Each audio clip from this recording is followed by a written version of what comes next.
Morning guys, quick break here. Brewer's tie-dyed t-shirt on, Dickies coat just to keep the chill off. This is to keep the chill off. It's not too cold, it's actually quite turned into a nice day. Very iced up this morning though. So I like to look at let's shut that because there's someone starting his car up and moving it. So I'm outside the customer's house having a quick break. Nice little job today, living room, prepped up, just about to do the ceiling paint. I'll get 2 coats on there today probably. Walls and woodwork, so it's nice. 3-day job really. Anyway, so I like to look, as you all do, at kind of what other tradesmen are doing. I like to look at all these trade videos and sort of, tips and stuff. And I find some of the tips other decorators give brilliant, absolutely brilliant. Like, there's stuff you can always pick up, even after kind of over 30 years. I can still pick up stuff from kind of tips and stuff like that, and people review equipment, brushes, everything. So can be good. But I thought I'd kind of just sort of, because my mind was running over this, and I thought, well, I do a lot of videos and I do it to genuinely help. I'm not promoting any specific product, I'm just kind of telling a few stories, giving advice on what to charge and what you need to charge, and trying to explain it. And the stories I tell is for the younger guys and even people who are established, just to avoid problems that I've seen and kind of, all of that. So, morning fag. So I think that's quite good. But I think we've got a new phenomenon going on, which is other tradesmen.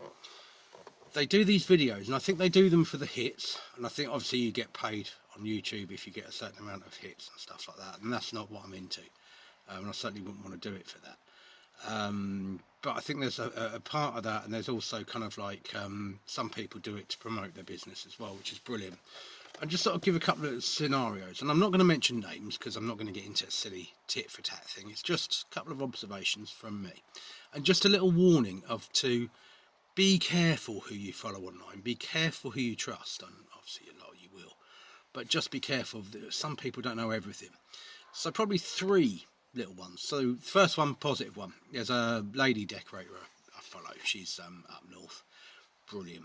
Love looking at her videos because she kind of shows the products, she reviews things, looks at stuff, and there's kind of like, she just says how it is, explains why she's doing things and why she does it the way she does, and kind of, and also what she does is gives you some terminology to use for the customer when they're asking you the questions. Do you know what I mean? So brilliant. And obviously what she does those videos to sort of on her Instagram and stuff like that for her customers to see. So quite good. These Bosnian fags are a bit funny at times. Different tobacco. Anyway, another guy I saw, he was doing a load of help stuff on a Facebook thing.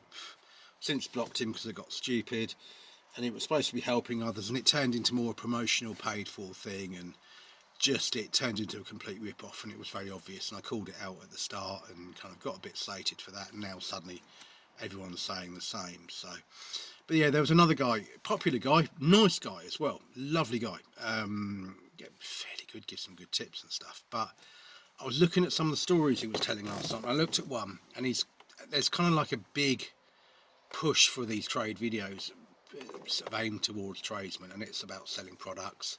They're getting paid to product place, and I think there's a lot of money in this. Certainly they're getting free kit. I mean, I'm not talking like the odd few kind of t-shirts and hats and the odd brush. I'm talking major amounts of kit, and obviously money to place them and stuff, and obviously then the viewing figures.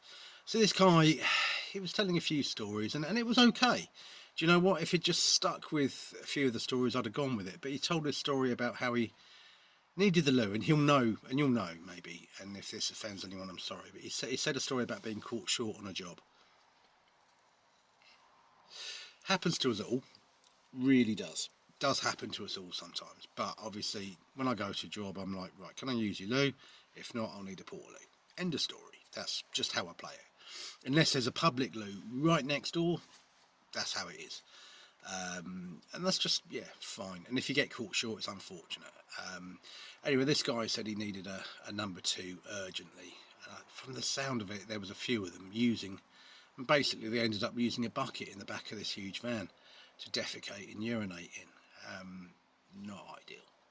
But anyway, the story he told was that he'd left it in the van all day, opened up the door and the customer was there and it reeked, etc, etc. And just at that point I thought, no, this guy's just, he's gone. It does happen. You're not going to leave it in a bucket to ferment on a do you know what I mean? It was just a little bit too extreme, and it was very much like a story I told on Facebook forum where I'd got caught very short, had to go, used a bucket and then double wrapped it in a rubber bag and stuck it in the client's skip because he'd shut the door and couldn't get into use the loo. And the client actually then went back and said, oh, what's in this rubber bag? And I'm like, really wouldn't go in there if I were you. And he insisted, and just that was that really. And obviously that skip load was just going to go to rubbish anyway. So it's kind of like, I told that story ages ago. I think this is too much like a story I've told. It's too unusual.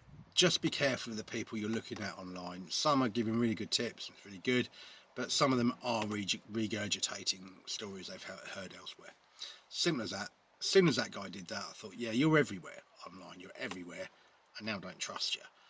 And just be careful online with some of these stories and these trade help things, because I don't think they are, some of them.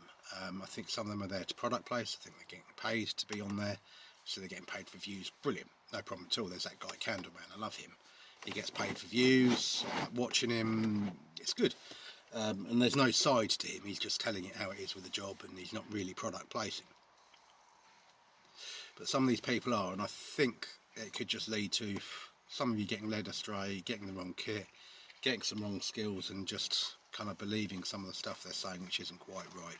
And actually when I looked at some of the stuff this guy was saying, the tips and that, I thought, no, they're not really proper tips, they're more kind of DIY tips, do you know what I mean? So for the professional decorator, not.